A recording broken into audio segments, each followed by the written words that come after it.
மக்களே, இப்போ நம்மளுக்கு இன்றைக்கி பார்த்திங்கன்னா 9/7/2024 இன்றைக்கி வந்து பார்த்திங்கன்னா எம்டி சாருக்கு வந்து பெயில் கிடச்சதா கிடைக்கலையா அப்படிங்கிறத பற்றி தான் நம்ம பார்க்க போகிறோம். இன்றைக்கி பார்த்திங்கன்னா அந்த இதில் வந்து பார்த்திங்கன்னா பெயில் வந்து கிடைக்கல.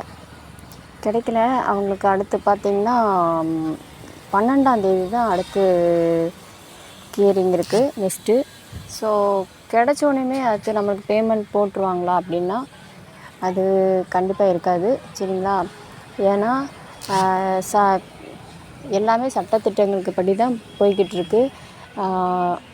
அதுக்காக தான் அவங்க வந்து சரண்டர் ஆகியிருக்காங்க. ஒருவேளை ஏதாவது சேஞ்ச் பண்ண சொன்னாங்கன்னா அதை வந்து சேஞ்ச் பண்ணி அந்த வியாபாரத்தில் வந்து ஏதாவது சேஞ்ச் பண்ணணும் அப்படின்னா அதுபடி சேஞ்ச் பண்ணி தான் அவங்க வந்து நம்மளுக்கு வந்து பண்ணுவாங்க. அப்போ எப்போங்க பேமெண்ட் போடுவாங்க? அவர் வர்றாரு, வராமல் போகிறாரு, என்னமோ செய்கிறாரு, எங்களுக்கு பேமெண்ட் எப்போ போடுவாங்க அப்படின்னு ஒரு சிலருக்கு தோணலாம். நம்ம எல்லாருக்காக தான் சொந்த வீட்டில் இருக்கிறவங்க கூட அப்போது ஒரு இது என்னது ஜெயிலுக்கு போக மாட்டாங்க.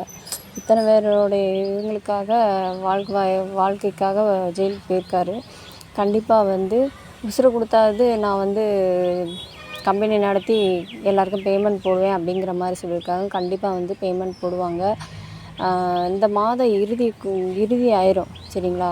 ஒரு வேளை நெக்ஸ்ட்டு மந்த்து இப்போ ஜூலையா, ஆகஸ்ட்டு ஃபஸ்ட்டு வீக் கூட ஆகலாம். அதனால் உங்களுடைய கமிட்மெண்ட்ஸ் ஏதாவது இருந்துச்சுன்னா அதுக்கேற்ற மாதிரி நீங்கள் ப்ரிப்பேர் பண்ணி, ஏன்னா இவ்வளோ நாள் நீங்கள் அட்ஜஸ்ட் பண்ணி வந்துட்டீங்க. இன்னும் வந்து நம்ம என்ன சொல்கிறது,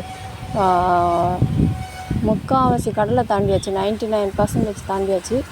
கொஞ்சம் பொறுமையாக இருங்க. யாரும் எதுவும் அவசரப்பட வேண்டாம், பொறுமையாக இருங்க. கம்பெனி நடக்கும்.